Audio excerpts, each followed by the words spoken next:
On the U continues. Rivalry week presented by Cisco. Pat Knight's debut as the bench boss at Texas Tech. That game in Waco coming up in moments. Stolen away. Wow. That time Vasquez left his feet, didn't really have a plan, and then he was in trouble with the rare turnover.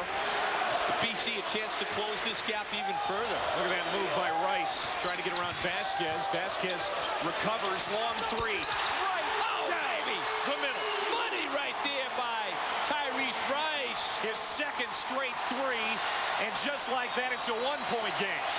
Well, we knew BC had to make a run. We knew Rice should be in the middle of it, but that was big time. Now, this is where, being in this kind of setting, Maryland's been there. They've been on the road in the ACC. This is great basketball. Baseline. Three is good. What an answer for Eric Hayes. His first bucket of the second half. I mean, just ice in the veins right there by Hayes. The sophomore guard, nothing but net. Big hoop. Trying to deny Rice. Got to have him with the ball creating. Under a minute to go. BC needs this one. I believe they'll go to a timeout if they can convert right now. Need action. He's going to try it again. This time it's off the back iron, rolling underneath the hoop, picked up by Southern. He's rejected by Osby. He backed up a little bit and didn't go up as strong. Al Skinner wants a reach. And there's a foul. It's on Rice. And that will stop the clock with 32 and a half to go. Here's a look at the Hayes three, which put Maryland back up by 4.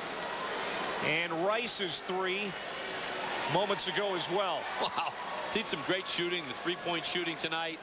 Rice and Hayes with a beautiful shot right there. And again, Vasquez with the look to get it to him. Great action, great competition. A lot of energy to come back. See if Maryland can hold BC off. Big miss. BC needs to come up with it. Can they? Yes. Boston College with a big possession here. Down 4 with 30 seconds to play. Terps trying to hold on and give their head coach career win number 600. Full court pressure by Maryland. Good work just to try to make BC work. But Rice, here he comes. Poke from behind, got it back. Now looking for help. Kicks it out. No, they're going to say a timeout called by Skinner. Al Skinner, you can see that Cheshire cat grin on his face. Maybe got away with one there. But the timeout is granted with 23.1 to go. Well, the official was right there, Carl Hess. Al Skinner probably saw Rice get into some trouble under the basket, called it, and as it was being called, Rice finds for Kim Sanders. He makes the three, but it does not count given the timeout. All right, listen to this. We're going to try and get you the full audio and hear this timeout called by Skinner.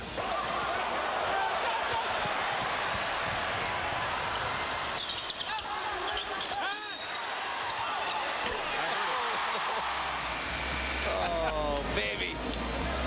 Yeah, called it, saying, all right, did what we had to do there, and let's make the most of it. Still 23 seconds to go. BC with the ball. They need to be good. They can't take too much time here. They're down 4, 2 possessions. They need a score. They may just call another quick timeout. They've got a couple left. Stop that clock. Rice to trigger. Better be efficient now. You can't take 15 seconds to do this. Sanders around a pick, and it blocked.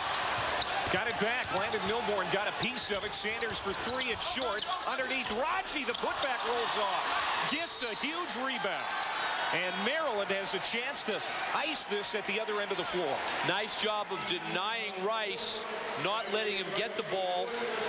Sanders tried to create the freshman, but they just couldn't get it done. You want Rice with the ball there. Good defense by Maryland, and a chance now to put this game away. James Gist at the line, 22 points tonight. He's been at the free throw line a couple of times already. He's 2 for 2.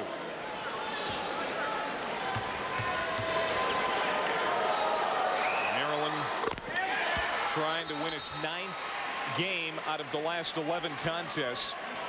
Boy, there was a time there in late December where things were not going Maryland's way. They lost to BC, Ohio, and American, a team that Gary Williams also used to coach. That was particularly painful, but they have rebounded so well since that time, and they've got a chance to get a big ACC win here tonight. Now, it's been a hard-fought battle. They've really played well. Maryland on the road shot it really well. And so has BC. BC's played a very, very strong game, but they got themselves in that 10-point deficit, and they just couldn't quite climb the mountain here in the second half.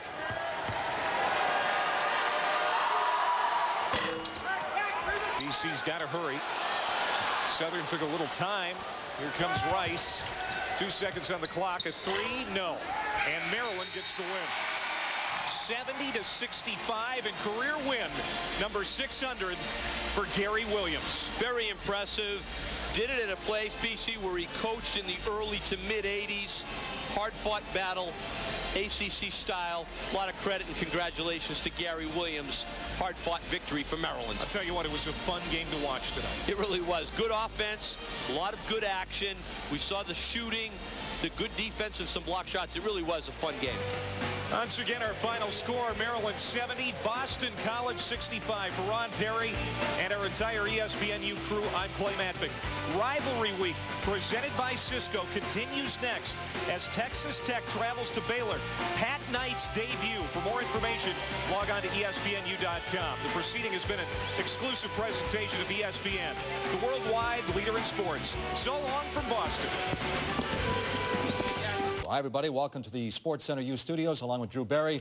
Mike Gleason here. Great to have you with us. Nice win for Maryland now as they continue to cruise. That's 5 out of 6 as Williams picks up win number 600. Yeah, the Terrapins are playing extremely well right now. I like the way what they're doing defensively. And they go as Vasquez goes. Tonight he has 25 points, I think 8 assists, really controlling the game, not turning the ball over. And then they've got Giss and Osby controlling the paint. Maryland is playing extremely good basketball. The only loss coming to Duke, who was a loss at home. And, didn't play very well in that game, but playing really strong right now. And 5-3 in the ACC. Of course, the win over North Carolina is huge as far as the selection committee goes. So where do they fit in as far as the big dance? And I ask that question only because every year you talk ACC basketball. I mean, I'm not going to get in the argument they're the best. I mean, it's cyclical, I think. But every year, and then they get 3 or 4 teams in the big dance, and other conferences are getting 5, 6 in. Yeah, I mean, I think you're right. It is cyclical. I think, when you look at the ACC, everybody talks about it's usually one of the top conferences in the country. I'm an ACC guy. I like to say that it's one of the tops in the country every year. But, this year, they're really top-heavy with Duke and North Carolina.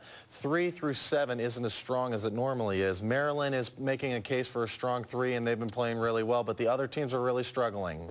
All right, win number 600 for Gary Williams. Let's go back to Chestnut Hill, where he used to coach at BC. Ron Perry standing by with the head coach of Maryland. Thanks a lot, Mike. Gary, how does it feel to get number 600 and get this big win on the road in the ACC? Well, I'd like to flip that. It's a great feel to get a win on the road. Anytime you get a road win in the ACC. BC had beaten us 3 straight times, and they're really good. I don't think there's a better guard in the country than Rice for what he does for his team, and not just scoring, but offensively and defensively. And we were very fortunate tonight. We played tough down the stretch when we had to, and we had some guys really step up. I thought Vasquez was really good, not just his scoring, but passing the ball. And Landon Milburn really did a good job defensively for us. Gary, your team struggled a little bit late in December. You've won now 9 of your last 11, 5 in a row. You really seem to be, pulling it together right now. What would you attribute that to? Well, we told them to forget about it after we had a couple losses we probably shouldn't have lost, and we just tried to focus on the next game. And I think that's the only way in sports you can get out of what you're in. In other words, we were in a bad stretch. We just couldn't play. And so rather than harp on, look at a game film from before, we just looked at the next game. And we've got 2 good seniors that play, Bombali Osby and James Giss, that are really tough people. And I think their will has really gotten into the team now. Well, congratulations on the road win. Number 600, you get a pleasant trip home, and we'll send this one back to the studio right now. Best of luck as you move forward, Coach. Good to see you again, Ronnie. All right, nice job, Gary. All right, thanks a lot to Ron Perry with Gary Williams. So that's 15 wins now for Maryland, 5-3 in the ACC. Coming up next is NC State, and then They travel to Duke. Another shot at the Blue Devils. Let's talk about Maryland now and how they're settling in as the season goes deeper. Well, you heard Gary Williams say Osby and Gist have really provided some leadership in the senior role. They're playing really well, controlling the inside of the game, and then you've got Vasquez playing extremely well on the perimeter. So you factor those two things together, that sets up the team for a nice run. Like we said, winning 5 out of the last 6, only losing to Duke, who's top in the conference. And if you talk big picture in the ACC, obviously over in Chapel Hill tonight, the big game in North Carolina and Duke.